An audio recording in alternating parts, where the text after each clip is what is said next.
Hello everyone. It's me, Miss B, and I'm back with another great book to read to you.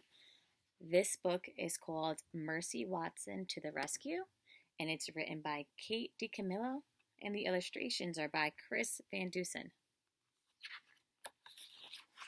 This is what the cover looks like. Okay. It's also a chapter book, so I'll read a couple chapters today and a couple chapters next time. Okay, chapter 1. Mr. Watson and Mrs. Watson have a pig named Mercy. Each night they sing Mercy to sleep. Bright, bright is the morning sun, sing Mr. and Mrs. Watson, but brighter still is our darling one. Dark, dark is the coming night, but oh, our Mercy shines so bright. This song makes Mercy feel warm inside, as if she had just eaten hot toast with a great deal of butter on it. Mercy likes hot toast with a great deal of butter on it. But when Mr. and Mrs. Watson kiss her goodnight and turn off the lights, Mercy's room becomes dark, very dark, and Mercy does not feel warm and buttery toasty inside anymore. She feels afraid. One night, after Mr. and Mrs. Watson sang their song about the sun, kissed Mercy goodnight, and turned off the lights, Mercy decided something. She decided that she would be much happier if she wasn't sleeping alone. And so Mercy got out of her bed and went and got in bed with Mr. and Mrs. Watson. She snuggled up between them.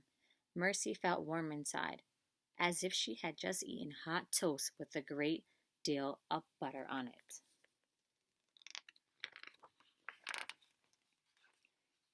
Chapter 2. Mr. Watson and Mrs. Watson and Mercy were all in bed together. They were all dreaming. Mr. Watson was dreaming of driving a very fast car. Vroom, said Mr. Watson in his sleep. Vroom, vroom. Mrs. Watson was dreaming of buttering hot toast for Mercy. She buttered one piece, and then another piece, and then another. Have some more, dear, Mrs. Watson said in her sleep. Eat up. Yum, yum. Mercy was dreaming about hot buttered toast, too.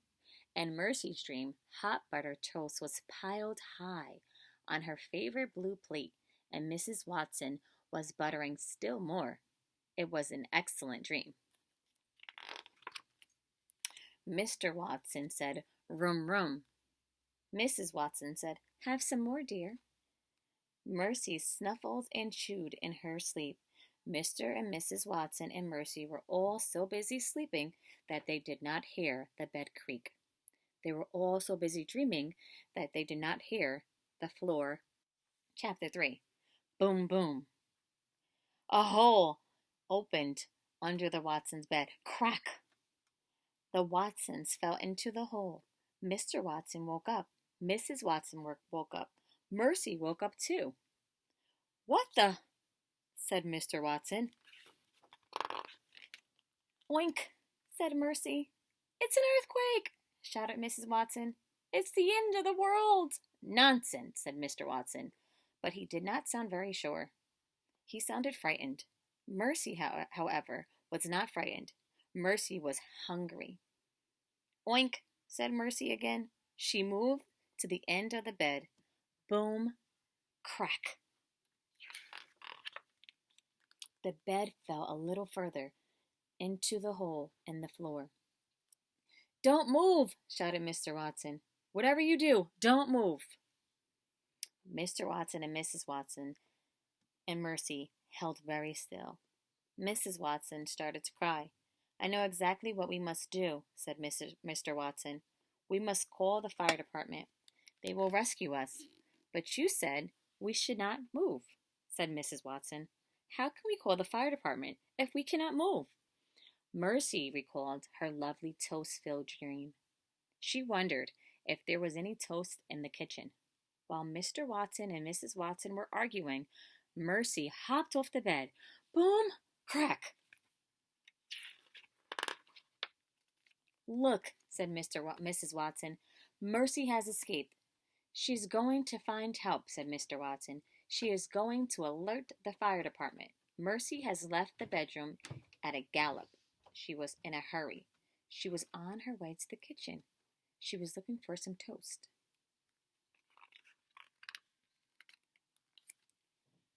Chapter 4.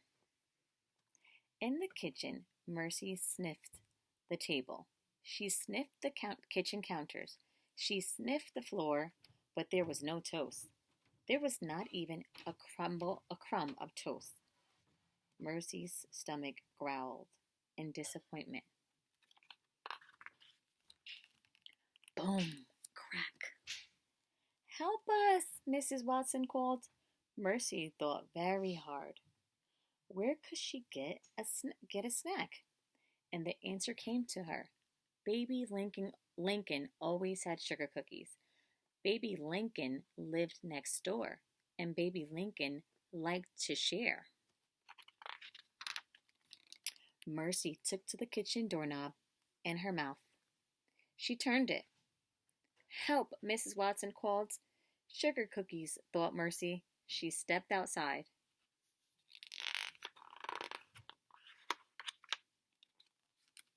Okay, so chapter 5 I will read in the next day or two, and we'll see what the story unfolds, and we'll see if Mr. and Mrs. Watson get the help that they need, after all, from Mercy. I hope you guys enjoyed this book.